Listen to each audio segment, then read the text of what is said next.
You're not lazy. And if you've been telling yourself that for years, this video might be uncomfortable. But it could also change how you see yourself forever. Because laziness is one of the most misunderstood labels we place on human behavior. And most of the time, it's not true at all. If you were truly lazy, you wouldn't feel guilty for resting. You wouldn't feel ashamed when you cancel plans. You wouldn't lie awake at night thinking about everything you should be doing. Yet here you are, exhausted, frozen, stuck, constantly asking yourself, why can't I just do it? What's wrong with me? Why does everything feel so heavy? This isn't laziness. This is protection. And the reason this matters is because when you mislabel protection as laziness, you end up fighting the very system that's trying to keep you alive. Most people believe motivation disappears because something is wrong with them. But in reality, motivation often disappears because your nervous system has decided this is not safe anymore. At some point in your life, often quietly, often early, your system learned that effort came with a cost. Maybe effort led to criticism. Maybe it led to emotional abandonment. Maybe it led to exhaustion, overwhelm, or the feeling of never being enough. So your psyche adapted. It didn't shut down because it's broken. It shut down because it's intelligent. What looks like procrastination on the surface is often a deeper message underneath. If I move forward, I might lose myself again. And this is where depth psychology offers a radically different perspective. Instead of asking, how do I push myself harder? The real question becomes, what part of me is trying to protect me?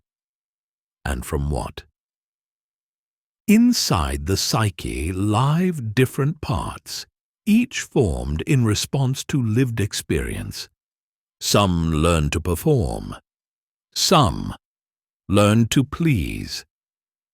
And some learn to stop everything, to freeze, because stopping once saved you.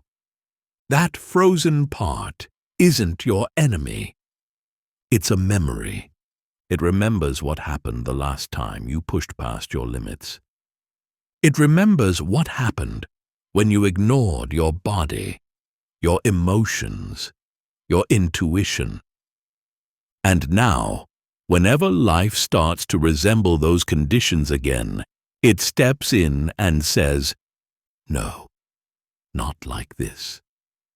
So when you sit on the couch unable to move, when even small tasks feel impossible, when rest doesn't feel restful, but doing feels unbearable, that's not laziness. That's a protective intelligence saying, I won't let you disappear again. What makes this pattern so painful is not the lack of energy itself, but the story you start telling yourself about it. Because once protection is misinterpreted as failure, shame quietly takes over the entire inner landscape and turns a nervous system response into a moral flaw. Shame doesn't sound loud at first, it whispers, and it says things like, other people manage, you're falling behind. If you really wanted it, you'd just do it. And slowly, without noticing it, you begin to relate to yourself as a problem that needs fixing, rather than a system that needs understanding. This is exactly where willpower enters the scene as a false savior. We live in a culture that worships discipline, productivity, and self-control. So when you feel stuck, the first advice you're given is to push harder, create stricter routines, hold yourself accountable, remove comfort, set harsher goals, and force movement through pressure. But willpower only works when the nervous system feels safe. When the system feels threatened, willpower doesn't motivate. It overwhelms. And the more you try to force yourself forward, the more your body interprets that force as danger, because force feels remarkably similar to what once hurt you, even if your rational mind knows the circumstances are different now.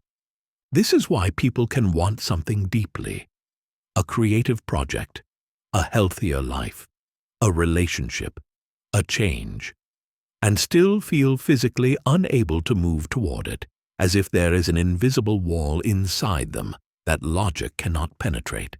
That wall isn't resistance, it's memory. Every time you override your exhaustion, every time you silence your inner signals, every time you tell yourself that your needs don't matter yet, you reinforce the belief that survival requires self-betrayal. So eventually, your psyche learns a new rule. If I stop moving, at least I won't be hurt again. And here's the paradox almost no one talks about. Guilt does not create movement. It creates paralysis. The moment you start judging your lack of energy, your system goes into defense, because judgment feels like attack. And when the psyche feels attacked from the inside, it does the only thing it knows how to do. It shuts down even more. This is why productivity advice often fails people who are already exhausted, sensitive, or traumatized, because what they need is not pressure, but permission. Permission to move slowly. Permission to not be ready yet. Permission to rebuild trust with their own body. There is a profound difference between discipline that emerges from self-connection and discipline that is enforced through self-rejection. And your nervous system knows that difference instantly. When discipline is born from rejection, it carries an undertone of violence, even if it's subtle, even if it's socially praised, even if it looks successful on the outside. And your protective parts recognize that violence immediately. They don't care about your goals. They care about your survival, so they pull the brakes. You might notice this especially when you finally have time, space, or rest. And instead of feeling relieved, you feel empty, restless, numb, or frozen, as if your body doesn't trust the calm enough to soften into it. This isn't because you don't know how to relax. It's because your system learned that slowing down was never safe before. For many people, rest only happened after collapse, after illness, after emotional breakdown, or after everything was already done. So rest became associated with danger, failure, or loss of control. So now, when you try to rest intentionally, your body stays on guard, and when you try to act, your body resists, leaving you stuck in a painful in-between where neither doing nor resting feels accessible. This is the freeze state, not as a dramatic trauma response, but as a quiet, daily, invisible survival strategy. And the tragedy is that people blame themselves for it. They say, "I'm lazy, I'm wasting my life, I'm broken," without realizing that what they're experiencing is the nervous system trying to renegotiate safety after years of overextension, emotional suppression, or chronic self-abandonment. Real change doesn't start by asking, "How do I motivate myself?" It starts by asking, "What would make my system feel safe enough to move again?" Because movement is a consequence of safety, not a prerequisite for it. And until that safety is restored, internally, not externally, every attempt to force productivity will deepen the freeze rather than resolve it. For many people, this pattern didn't begin in adulthood, even though adulthood is often where it becomes visible, painful, and impossible to ignore, because the roots of this protective shutdown usually formed much earlier, in environments where safety depended on adaptation rather than authenticity. When you grow up in a context where love is conditional, where emotions are inconvenient, where you're praised for being strong, responsible, mature, or easy, your nervous system learns very quickly that certain parts of you must stay hidden in order to belong. You learn to perform before you learn to feel. You learn to achieve before you learn to rest. You learn to read others before you learn to listen to yourself. And at first, this adaptation works. It makes you functional, capable, reliable, and often highly competent in the eyes of the world. But what it also does, very quietly, is teach your system that your worth is tied to output rather than being, and that safety comes from doing rather than existing. So you push, and you push, and you push some more, until one day your system decides it has pushed enough. What looks like losing motivation later in life is often the delayed consequence of years of self-override, years of saying yes when your body whispered no, years of ignoring subtle signals until they became impossible to ignore. This is why sensitive, intuitive, and deeply reflective people are especially vulnerable to freeze and shutdown, because they feel more, process more, and absorb more from their environment, yet often learned early on that there was no space for that depth. So they adapted by shrinking inward, by becoming hyper-responsible, by carrying emotional weight that was never meant to be theirs, and by postponing themselves indefinitely. At some point, the psyche says, "I can't do this anymore," and instead of exploding outward, it implodes inward. This is also why this state is often triggered or intensified during transitions, after a breakup, during burnout, after illness, after loss, or even after achieving something you thought would finally make you feel whole, because transitions remove old structures, and without those structures, the protective parts become louder. When external pressure drops, internal tension surfaces, and suddenly you're faced with the parts of you that never got to rest, never got to choose, never got to move at their own pace. So your system freezes, not because it's failing, but because it's recalibrating. The mistake most people make at this stage is trying to return to who they were before, to the version of themselves that could push, perform, and endure endlessly, without realizing that that version was built on survival rather than truth. You don't need to become motivated again. You need to become safe again. And safety doesn't come from affirmations, productivity hacks, or forcing yourself to get back on track. Safety comes from a very different inner posture, one that says, "I'm listening now. I won't abandon myself again. I don't need to earn rest."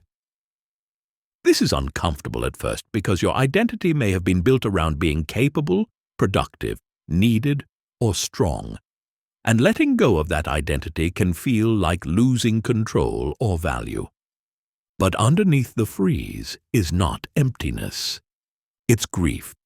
Grief for the self that never got to choose slowly. Grief for the years spent overriding inner truth. Grief for the version of you that survived by disappearing. And until that grief is acknowledged, the system will keep saying no to movement, because movement without truth feels like repetition of the past. So if you're in this state right now, if you feel like your life is paused while the world keeps moving, this is not a sign that you're behind. It's a sign that something old has ended and something more honest is trying to emerge. Real movement doesn't begin with big decisions, radical changes, or sudden bursts of motivation, because those still come from the mind trying to override the body, and the body no longer responds to being commanded. Real movement begins when the system feels met rather than managed. This means that instead of asking yourself what you should do next, you start asking a very different question, one that may feel unfamiliar at first. What feels tolerable right now? Not exciting, not productive, not impressive. Just tolerable. Because the nervous system doesn't reopen through ambition, it reopens through safety, and safety is built through experiences that don't overwhelm your capacity. This is where many people get confused, because they assume healing requires effort, insight, or intensity, while in reality, healing at this stage requires containment, slowness, and consistency. Your system is not asking you to do more.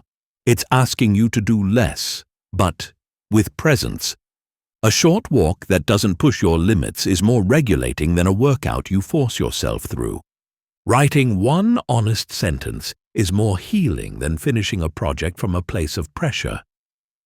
Stopping before exhaustion is more transformative than proving you can still endure. And this can feel deeply uncomfortable for people who learned early on that worth equals output, because slowing down feels like failure and gentleness feels like giving up. But what's actually happening is reorientation. You are teaching your nervous system a new pattern. I can move without being harmed. I can stop without being punished. I can exist without performing. These messages are not learned cognitively. They are learned experientially. This is why self-compassion is not a mindset, but a physiological process.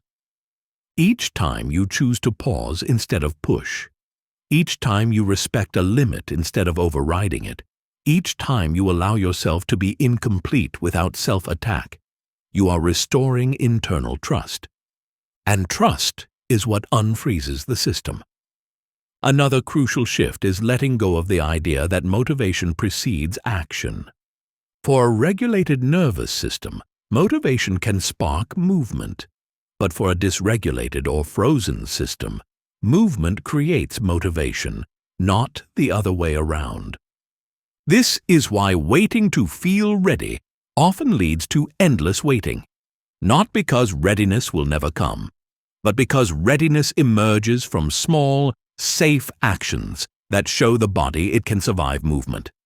The key word here is small, not symbolic small, not secretly big small, actually small.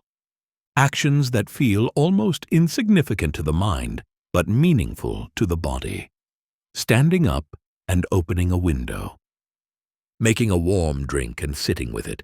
Responding to one message instead of 10. Choosing rest before collapse. These are not avoidance behaviors. They are recalibration behaviors. And as trust slowly rebuilds, something subtle begins to change. The freeze loosens. The heaviness softens. The sense of inner resistance becomes less absolute. Not because you forced it to go away, but because it no longer needs to protect you in the same way. This is also where grief often resurfaces again, because as safety increases, suppressed emotions begin to thaw, and you may feel sadness, anger, or longing without immediately knowing why. This doesn't mean you're going backward. It means your system finally feels safe enough to feel. And feeling, paradoxically, is what restores vitality. The goal is not to become productive again. The goal is to become responsive again. Responsive to your body. Responsive to your needs. Responsive to what is actually true for you now, not who you were trained to be. And when responsiveness returns, movement follows naturally, quietly, without force.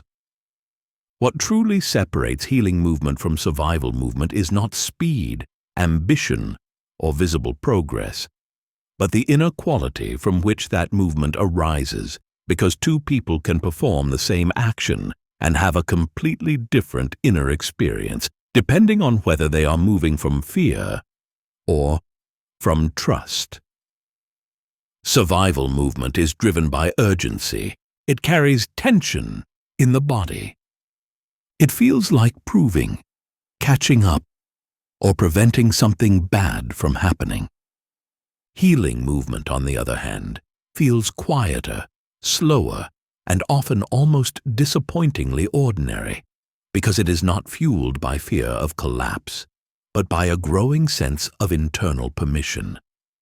This is why many people don't recognize healing when it begins. They expect fireworks. They expect confidence. They expect motivation to suddenly return in a dramatic way, but what actually happens is much subtler. You start noticing that you no longer fight yourself as much, that resting doesn't come with as much guilt, that choosing less doesn't feel like failure anymore, that movement, when it comes, feels less violent and more honest. This is not regression. This is maturation. You are not becoming weaker. You are becoming more aligned. And alignment doesn't shout.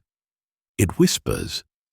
One of the biggest misunderstandings about freeze is the belief that it must be overcome, as if it were an enemy to defeat, when in reality, freeze is something that dissolves when it is no longer needed. You don't exit freeze by pushing through it. You exit freeze by understanding why it showed up in the first place. Because freeze was never trying to stop your life. It was trying to stop the repetition of harm. Once the system learns that effort no longer equals self-erasure, it no longer needs to shut everything down to protect you. This is where Jungian psychology offers a powerful reframe, because rather than pathologizing these states, it sees them as meaningful expressions of the psyche's attempt to restore balance. What we resist in ourselves often carries the intelligence we most need. The part of you that won't move is not lazy. It is discerning. It is asking a question most people never pause long enough to hear: who am I moving for, and at what cost? And this question changes everything. Because once movement is no longer driven by fear of rejection, abandonment, or worthlessness, it begins to reorganize your entire life, not through force, but through clarity. You may find that certain goals fall away, that some ambitions no longer fit, that relationships based on performance lose their grip. And this can be disorienting, because the freeze didn't just stop your energy, it interrupted your identity. But on the other side of that interruption is something far more stable than motivation. There is self-trust. Self-trust is not loud confidence. It's the quiet knowing that you won't abandon yourself anymore, even when things slow down, even when clarity takes time, even when others don't understand your pace. And from that place, movement returns, not as compulsion, but as choice. You don't push yourself forward, you allow yourself forward. And this is the part most productivity culture will never teach you. Your system doesn't need to be fixed. It needs to be met. So if you recognize yourself in this video, if you've been living with guilt, shame, or confusion, about why you can't seem to just do it. I want you to hear this clearly. There is nothing wrong with you. Your system adapted brilliantly to what it lived through. And now it's asking for a different kind of relationship with you. One based on listening instead of pressure, on trust instead of control, on truth instead of endurance. And if you want to keep exploring these themes, the deeper psychological patterns beneath everyday struggles, the Jungian lens on anxiety, freeze, shadow, and healing, and the quiet processes that transform us from the inside out, then I invite you to subscribe to this channel. Not to become better, not to become more productive, but to become more honest with yourself. Because healing doesn't happen by forcing change. It happens when we finally stop fighting the parts of us that were only trying to keep us safe.